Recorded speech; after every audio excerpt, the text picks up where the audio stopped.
ова издание на неделна хроника на Прва Скопска, во која ве потсетуваме за актуелните настани ќе гледате. Општина Ѓорче Петров со повеќе активности го одбележа 14 ноември. Хуманитарна забава за Христина во организација на Општина Ѓорче Петров. Новиот дневен центар за деца со посебни потреби во автокоманда ќе биде готов до крајот на јуни следната година. Градот Скопје воведува нови правила за скопските кафеанџии. Нов сообраќаен режим за намалување на метежот кај трговскиот центар Сити Мол.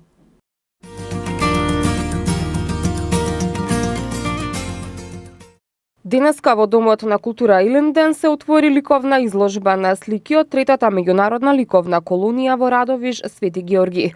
Изложбата ќе биде отворена до крајот на ноември.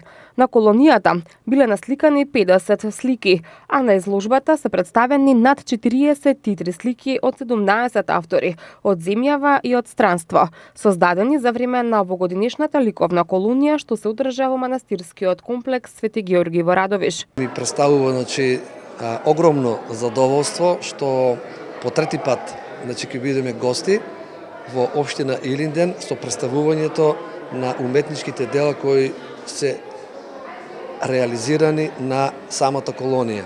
Традиционално колонијата се одржува во прекрасниот манастирски комплекс Свети Ѓорги, Ораовица, тоа е во непосредна близина на град Радовиш, 6 км од Радовиш, кој изобилува со прекрасна природна убавина, така да на секој уметник фактички и тие се прекрасни услови кои што му одговараат за творење и за дружење. Учество зедова 17 уметника, како од Македонија, така и од странство.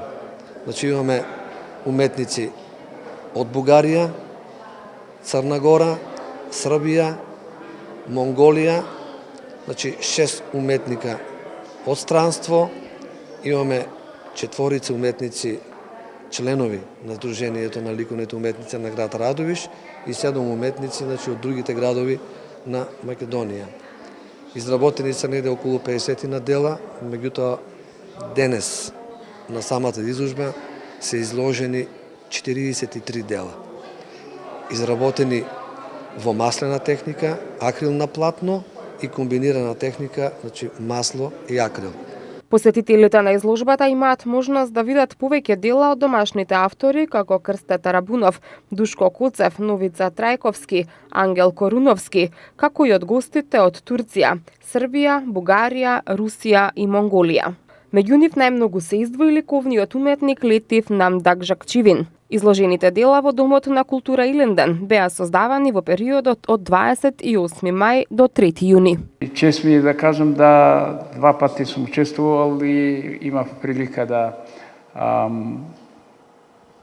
стварам мои некои дела кои што се тука изложени денеска и да изразам мојата благодарност прво на организаторот на ликовната колонија од Радовиш и општината Илинден која покажува, мислам, многу повеќе интерес за активности за уметности и сликарство.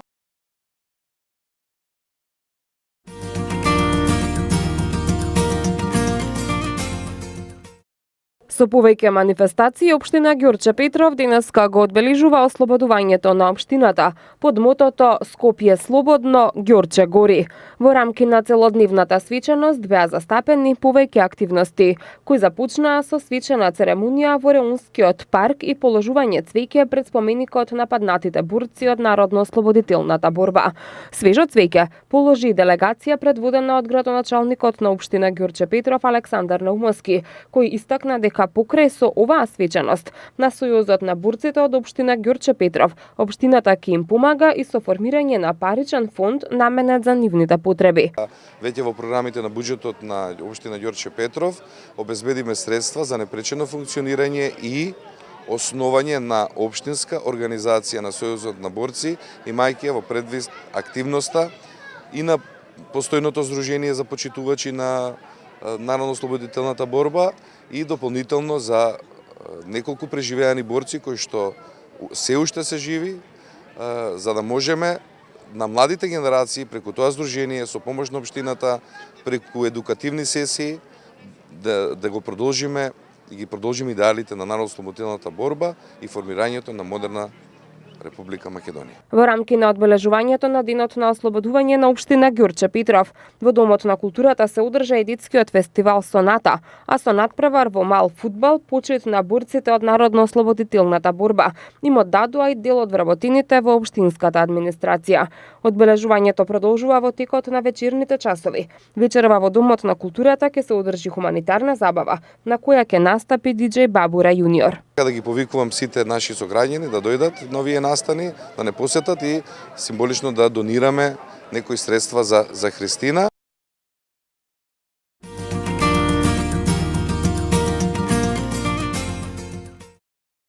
Вчера вечер во Домот на културата во општина Ѓурче Петров, во состав на одбележувањето на Денот на ослободувањето на општината, под мотото Скопје слободно, Ѓурче гори, беше организирана хуманитарна забава за помош на Христина Митревска од основното училиште Ѓурче Петров, која боледува од редок и тежок облик на заболување.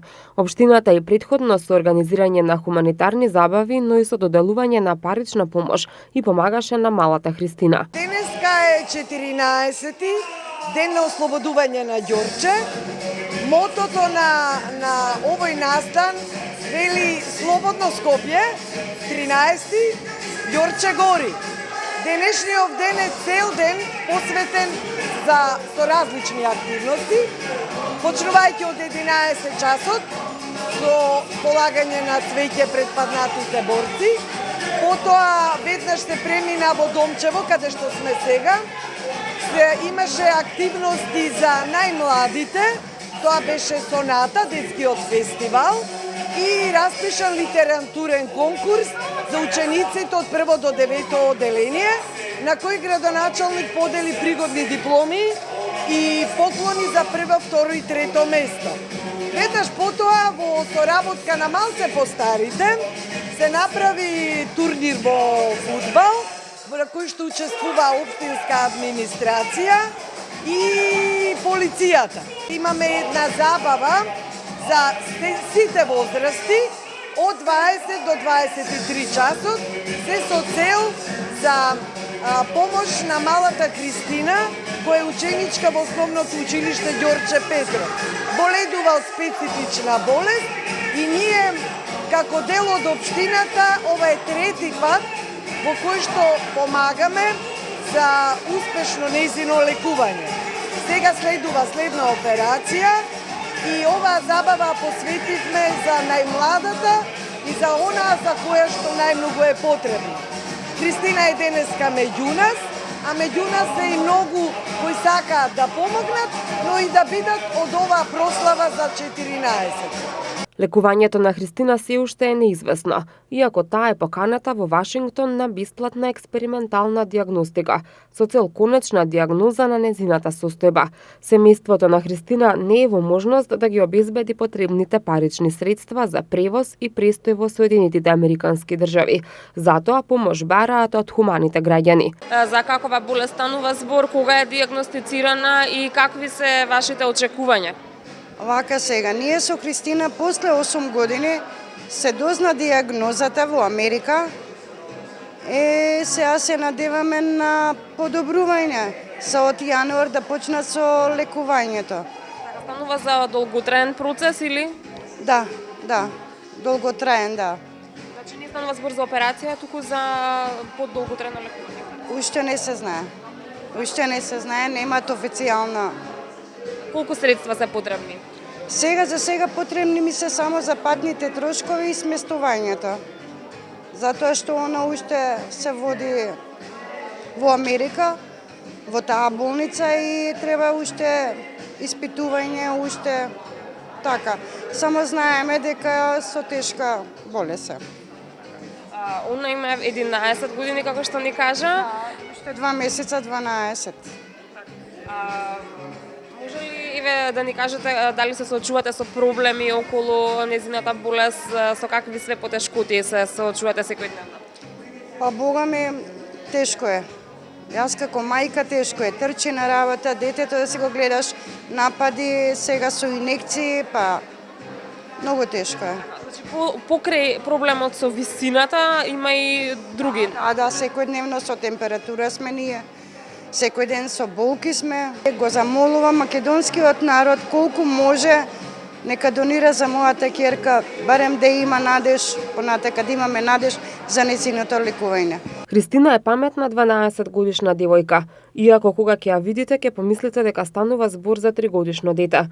Ретката болест која го нападнала ова девојче, покрај растот, ги напаѓа и останатите органи. Незината единствена желба, како што самата вели, е да порасне. По повод одбележувањето на денот на ослободување на општина Ѓорче Петров, вечерва во Домот на културата во општината се одржува хуманитарна забава. Оваа хуманитарна забава е со цел да се помогне на Христина, која што боледува од ретка болест. Токму со нас вечерва е и самата Христина, на која што е потребна вашата финансиска помош за да ја надмине оваа болест и да биде еднаква, иста како и сите останати деца. Христина, најнапред да ни кажеш како се викаш, како се презиваш и во кое училиште учиш и колку години имаш? Се викам Христина Митревска. Во Ѓорче Петров учам, 11 години имам.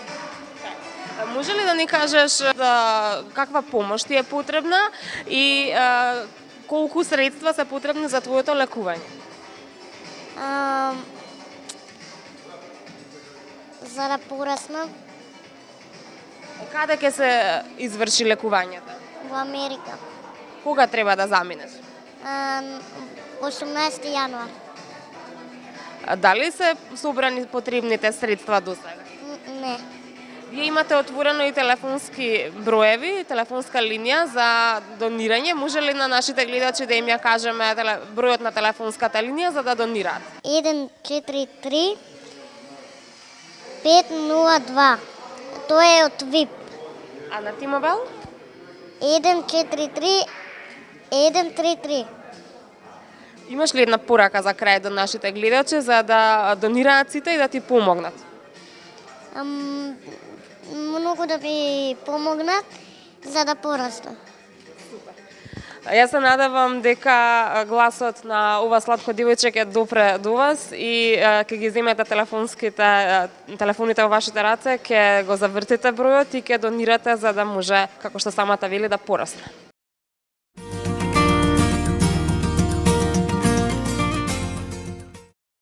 Градските власти денеска официјално ја објавија одлуката за номинирање на Скопје како можен кандидат за титулата на Европската комисија, Европска престолнина на културата за 2028 година.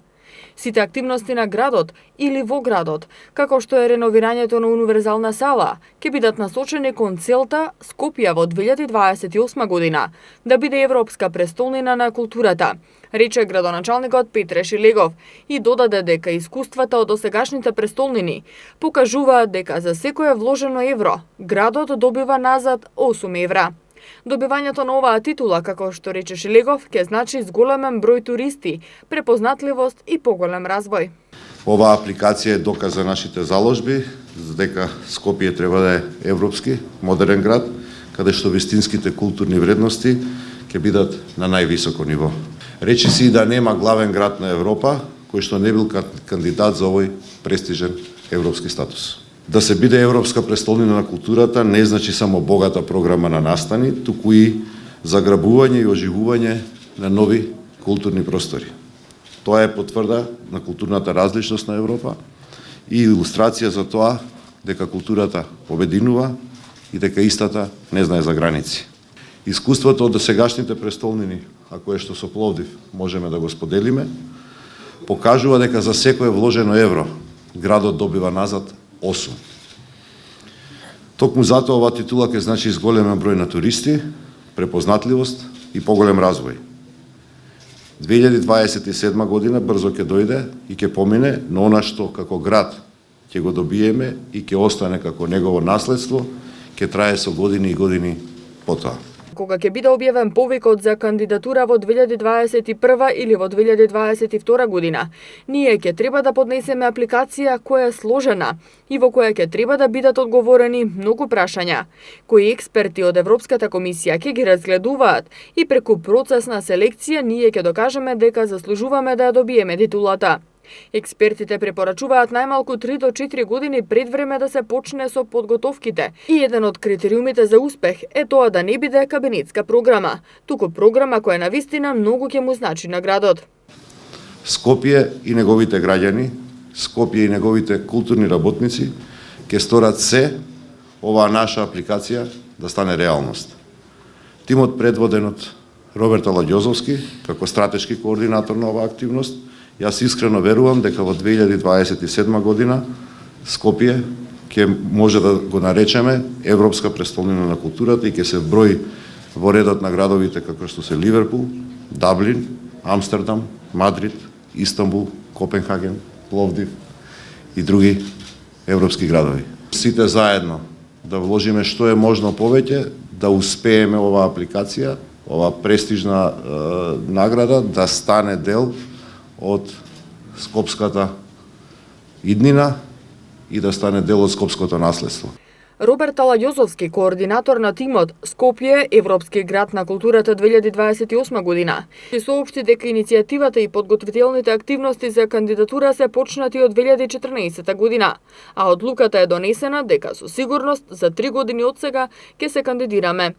Градовите Пловдив и Љубљана му ги пренесуваат своите искуства и му помагаат на град Скопје во подготовката на оваа апликација и да се добие титулата Европски град на културата за 2028 година.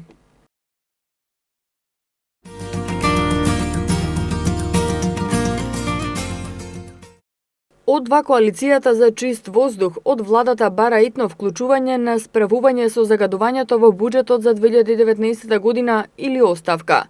Во нивното соопштение, тие наведуваат дека подитно бараат владата да го измени буџетот за 2019 година. Во владината програма Унапредување на животната средина да се внесе посебна подпрограма Справување со аерозагадувањето и најголем дел од средствата од собраните даноци поврзани со животната средина да се наменат за најгорливото прашање аерозагадувањето. За една година во најзагадените градови воздухот може да се доведе во граници на дозволено годишно ниво. Во спротивно, бараа да си поднесат оставка и да остават простор најгорливиот проблем на граѓаните, заштитата на нивниот живот и здравје, да го остават на некој друг, кој искрено ќе се грижи за тоа. Најавата дека пари за оваа намена се проектирани, знаеме дека се проектирани, но овој пат не прифаќаме минимални средства, особено не кога над 150 милиони годишно се собираат како даноци поврзани со животната средина и не со овој степен на загаденост која вдишуваме секоја минута. Овој пат бараме она што следува, наменски. Сакаме конечно справување со загадувањето, како што беше ветено, наведуваат од одва коалицијата и ја потсетуваат власта да го реализира тоа што го ветила во предизборната кампања. После година и пол од формирање, 2 години од изборите, оваа влада комплетно потврли и не го спроведе она што го вети во областа на животната средина, соопштуваат од иницијативата О2. Како итни реформски приоритети во првите 6 месеци, требаше да се воспостави фонд за животна средина, во кој директно ќе се слеваат средствата добиени од такси за животна средина. Секој таков денар требаше да се намени исклучиво за проекти за подобрување на квалитетот на животната средина. Не само што не се оствари ова, ниту после година и пол, туку со минато неделниот ребаланс на буџетот за 2018 година се скратија над 2 милиони евра за заштита на животната средина.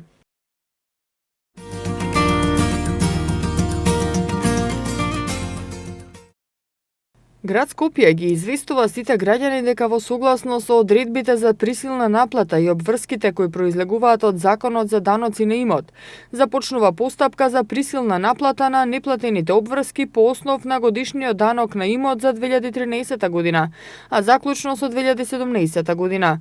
Град Скопје апелира до сите даночни обврзници кои имаат заостанат и неплатен долг За да не дојде до присилна наплата, потребно е неодложно да ги подмират своите обврски.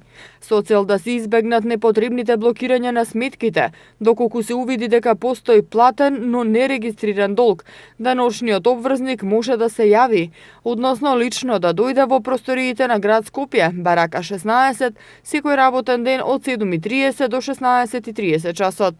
Град Скопје во текот на оваа година, во месец март, испратило помени за неплатен данок на имот на сите даночни обврзници. Од причина што рокот во кој што требаше да се изврши наплатата на данокот на имот по доставената опомена е поминат, град Скопје изготви решение за присилна наплата кои ќе бидат доставени до даночните обврзници. Доколку по ваквото решение не се постапи, се изготвува решение за блокада на сметката на должниците во деловните банки.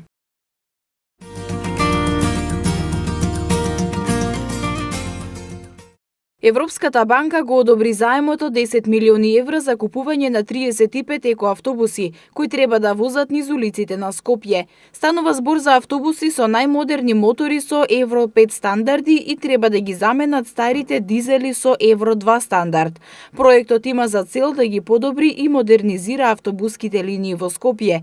За таа цел ЕБРД предвидува обезбедување на заем од 10 милиони евра за јавното сообраќајно предпријатие, додека град Скопје, кој е основач на истото, треба да обезбеди банкарска гаранција. Главната цел на проектот е да го зголеми и подобри нивото на јавниот транспорт и да го подобри квалитетот на воздухот во Скопје, кој во моментов е еден од најзагадените градови во Европа. Со оглед на тоа што новите автобуси ќе ги заменат старите дизел автобуси Евро 2, предвидената инвестиција има значителни еколошки и здравствени придобивки и значително ќе го зголеми квалитетот и ефикасноста на услугите што ги нуди компанијата.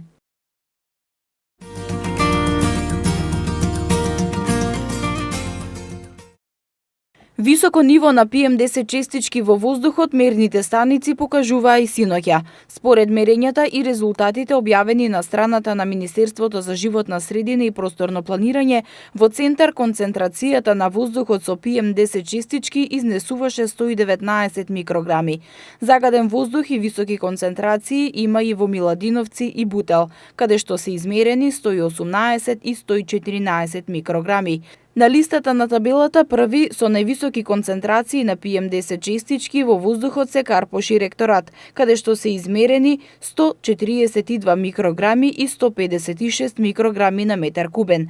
Градоначалникот на град Скопје Петре Шилегов најави дека автобусите повторно ќе бидат бесплатни за граѓаните во деновите кога ќе биде надминат дозволениот праг на загадување, но за да се ограничи движењето во сообраќајот, тој нема ингеренции и ќе бара интервенција од Министерот за внатрешни работи. Во меѓувреме ќе бидат вработени нови комунални инспектори и ќе се изрекуваат казни. Воздухот синоќа не беше загаден само во главниот град во земјава. Мерните станици високи концентрации на PM10 честички покажуваа и во Тетово 108 микрограми на метар кубен, во Гостивер 127 микрограми, во Струмица 121, Кочани 72, Кавадарци 115, Куманово 147 и Битола 159 микрограми.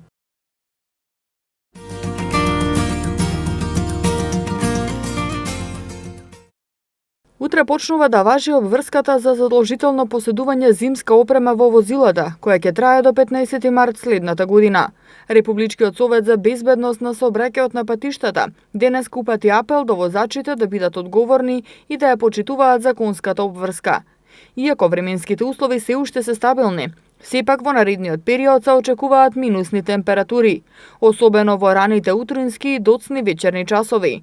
Појавата на голомразица на одредени осојни места, мостови, подвозници или надвозници е речиси известна, а исто така се почеста ќе биде и појавата на замрзнати коловози, укажува Републичкиот совет за безбедност на сообраќајот на патиштата. На возачите кои нема да ја почитуваат законската обврска, им се издава платен налог со глоба во износ од 45 евра во денарска противредност или им се регистрираат 25 негативни бодови, а полициски службеник може да нареди прекин за натамошно движење на возилото. Подзимска опрема за моторни возила со најголема дозволена маса која не надминува 3500 кг се подразбира зимски пневматици на сите тркала или пневматици и синџири за снег или други соодветни помагала. Синџери за снег потребно е да поседува секое возило со пневматици со летен профил.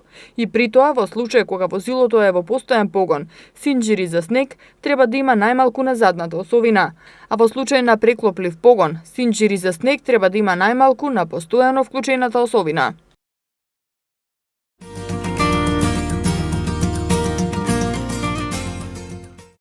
Општина Карпош во соработка со СВР Скопје почнува да поставува нова хоризонтална и вертикална сообраќајна сигнализација низ северните улици во урбаната заедница Карпош 4. Како што соопшти Општина Карпош, целта е да се обезбеди полесен проток на сообраќајот и да се намали сообраќајниот метеж пред трговскиот центар Сити Мол. Овие промени се прават врз основа на сообраќајен проект за промена на режим на сообраќај на овој потек од Општина Карпош. Така ќе се намалат проблемите во сообраќајот во овој фреквентен дел на Карпош, кој всушност представува тесно грло и кое предизвикува метеж во повеќе периоди од денот, се вели во соопштението од Општина Карпош.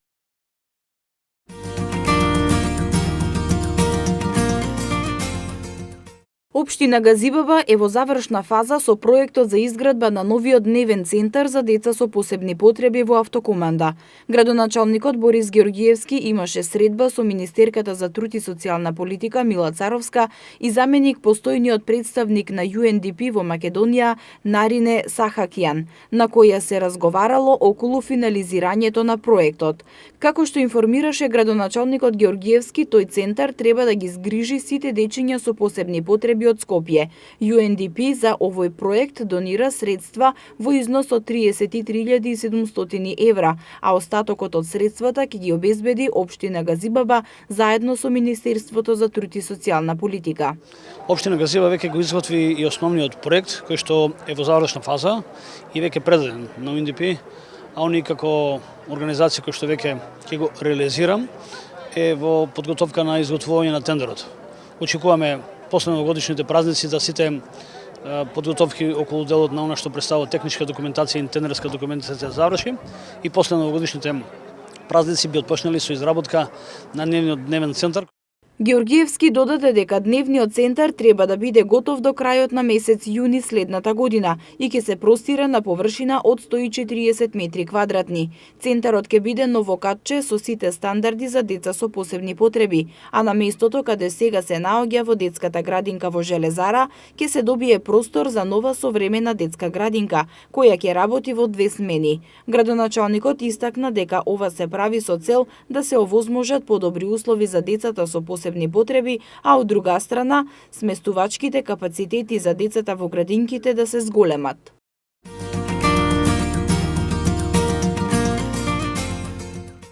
Природно-математичкиот факултет Скопје денеска ја промовираше новата ботаничка градина.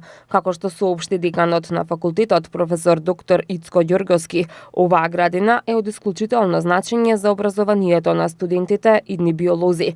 На простор од околу 600 метри квадратни во рамки на градината се презентирани 900 живи растенија. Историјата на нашата ботаничка градина започнува пред точно 70 години. Имено, почетните активности на ботаничката градина датираат од далечната 1947 година, кога по барање на катедрата по биологија при факултетот, од управата на градскиот парк на Скопје е отстапен простор за формирање на стакленици за одгледување на растенија кои ќе се користат во наставниот процес.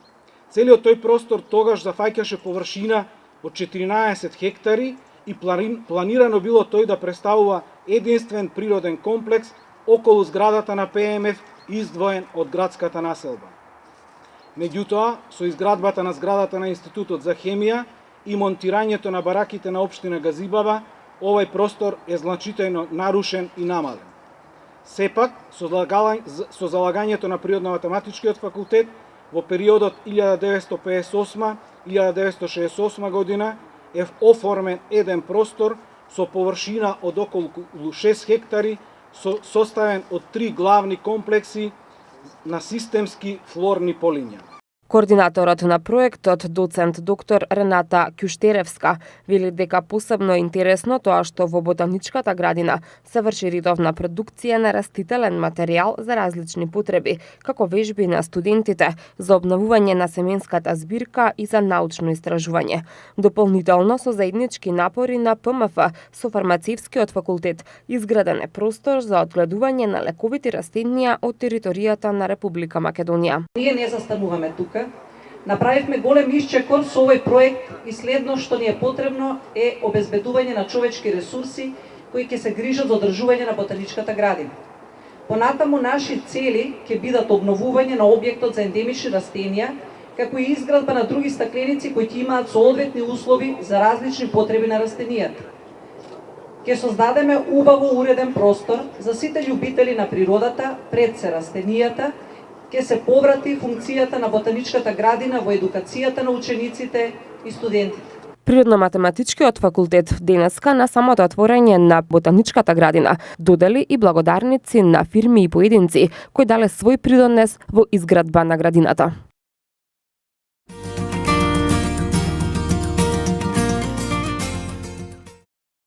Општина Аеродром на 50 талентирани спортисти им додели пофалници за високи достигнувања во областа на спортот. Секој од нив добива и еднократна парична помош во износ од по 10.000 денари од општината. Градоначалникот Златко Марин им се заблагодари на сите спортисти за нивните високи достигнувања и напредокот кој придонесува за развој на спортот во општина Аеродром. Како што информираат од општината, оваа мерка е признание за досегашните успеси на младите и поттик за понатамошен развој. На овој начин општина Аеродром им овозможува подобри услови за напредок и ги мотивира да продолжат да ги реализираат своите таленти.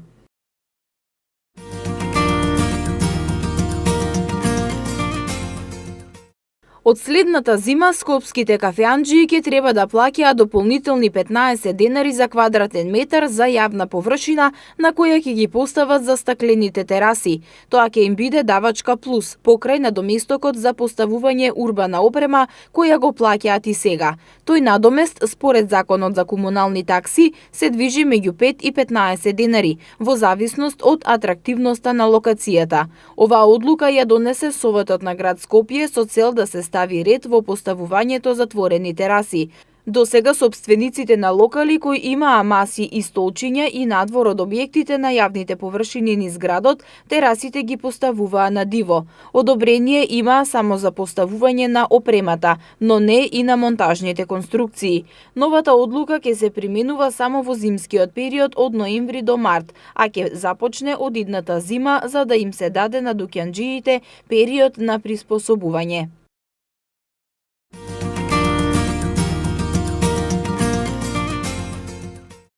Од денеска стартува зимската служба на град Скопје, а со тоа и координираните активности за зимско одржување на улиците, но надлежност на град Скопје, врз основа на програмата усвоена од Советот и средствата предвидени во буџетот. Од град Скопје информираа дека за оваа зимска сезона се обезбедени 4000 тони сол, што заедно со преостенатите количества од минатата сезона изнесува 4500 тони сол, како и 300 тони ладен асфалт. Носител на активностите за зимско одржување на улиците ќе биде јавното претпријатие Улици и патишта, со целокупната механизација и расположливиот кадровски потенцијал. Коловозните ленти при одржувањето во зимски услови ќе се расчистуваат според приоритети, како што се критичните точки, пристапите до објектите од витално значење за граѓаните и сообраќајниците од посебно значење за функционирање на сообраќајот. Преостанатите јавни претпријатија се задолжени во рамки на програмата и своите надлежности да обезбедат механизација и опрема, а имаат изготвено и посебни подпрограми за расчистување на јавни површини во зимски услови.